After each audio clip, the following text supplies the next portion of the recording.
तो प्रश्न है कि 160 रुपए की किसी वस्तु को 200 रुपए में बेचने पर लाभ या हानि प्रतिशत क्या होगा? यहाँ पर आप ध्यान रखिएगा कि लाभ या हानि नहीं पूछा है आपको, लाभ या हानि का प्रतिशत पूछा है। तो 160 रुपए की कोई वस्तु है और उसे 200 रुपए में बेच रहे हैं, तो उस पर लाभ या हानि प्रतिशत आपको यहाँ पे पूछा है। लाभ या हानि प्रतिशत को निकालने से पहले आपको ये पता होना चाहिए कि लाभ कितने का हुआ है। तो यहाँ पर हम कोई भी वस्तु जो है 160 रुपए में खरीद रहे हैं और 200 रुपए में बेच रहे हैं। तो खरीदने को क्या कहा जाता है और बेचने को क्या कहा जाता है, ये भी आपको पता होना चाहिए। तो जो हम खरीदते हैं उसे क्रय मूल्य कहते हैं। क्या कहते हैं? जो खरीदा जाता है उसे क्रय मूल्य कहा जाता है। खरीदने को क्रय मूल्य कहा जाता है। वो क्रय मूल्य यानी कि हमने खरीदा कितने में है उसे, 160 रुपए में। तो 160 रुपए में हमने खरीदा है। और किसी वस्तु को जब हम बेचने जा रहे हैं, मतलब विक्रय कर रहे हैं, तो विक्रय मूल्य किसे कहा जाता है? विक्रय मूल्य उसे कहा जाता है जब हम किसी वस्तु को खरीद कर बेचते हैं, मतलब बेचने को विक्रय मूल्य कहा जाता है। वो कितने रुपए में बेच रहे हैं हम यहाँ पर उसे, 200 रुपए में बेच रहे हैं। ठीक है, आपने क्रय मूल्य भी निकाल लिया और विक्रय मूल्य भी आपको पता है, यानी कि हमने खरीदा 160 में है और बेच हम उसे 200 रुपए में रहे हैं। ठीक है, तो हम 160 रुपए में खरीद रहे हैं, 200 रुपए में बेच रहे हैं। तो यहाँ पर शत प्रतिशत हमको पता होना चाहिए, पता लग जाना चाहिए कि यहाँ पर हमें 100% लाभ ही हो रहा है, क्योंकि कम में ला रहे हैं और ज्यादा में बेच रहे हैं, तो हमें 100% लाभ ही होगा।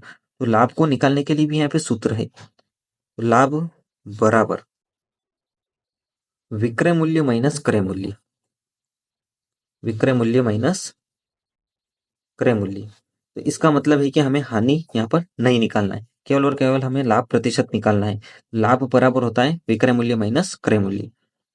तो हमें लाभ निकालने के लिए विक्रय मूल्य कितना है यहाँ पर, 200 रुपए, मतलब बेच कितने में रहे हैं, 200 रुपए में।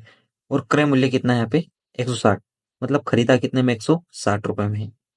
ठीक है, तो लाभ बराबर 200 में से 160 को माइनस करेंगे तो हमारे पास 40 बचेंगे, मतलब 40 रुपए का हमें क्या हुआ, लाभ।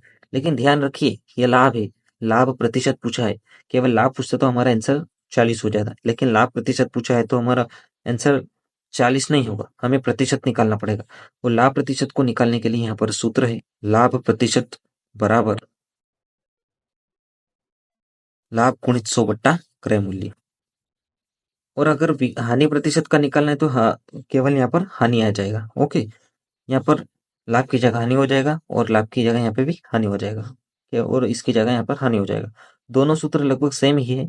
लाभ एक सूत्र याद है तो दूसरा भी आसानी से आप याद कर पाओगे। ठीक है, तो लाभ प्रतिशत, अब जो जो चीज हमने लिखी है उसके हिसाब से हम इसमें पुट कर देते हैं।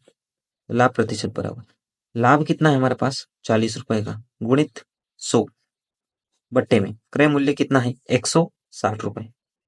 बस हमें काटना है।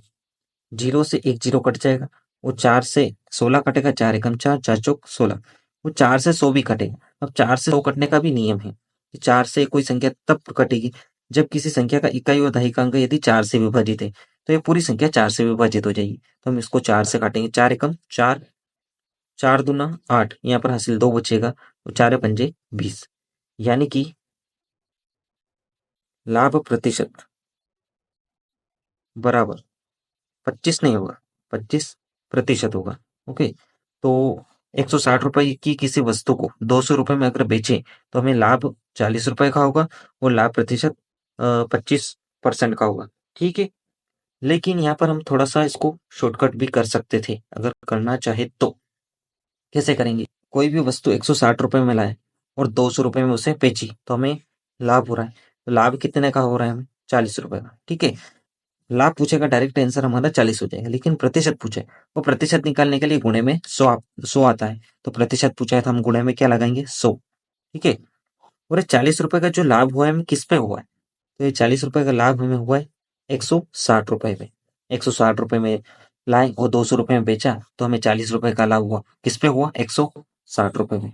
ठीक है, जीरो से जीरो कैंसिल हो जाएगा, 4 चौक 16, और ये 4 से अभी बताया मैंने कैसे कटेगा, 4 एकम 4, 4 दूना 8, और 2 बचेगा, 4 पंजे 20, तो 25% जो है इसका राइट आंसर होगा, यानी कि ऑप्शन नंबर ए इसका राइट होगा। ठीक है, इसी प्रकार हानि प्रतिशत निकालना होता तो इसी तरीके से हम उसको निकाल सकते थे। यही तरीका, ये थोड़ा बेसिक तरीका है और ये थोड़ा शॉर्ट तरीका है। इसकी प्रैक्टिस हो जाने के बाद आप इसको अच्छे से कर सकते हैं। ठीक है, और आपको अब यहाँ पर स्क्रीन पर कुछ क्वेश्चन दिखेंगे, उनका जवाब आपको कमेंट बॉक्स में कमेंट करके जरूर बताना है।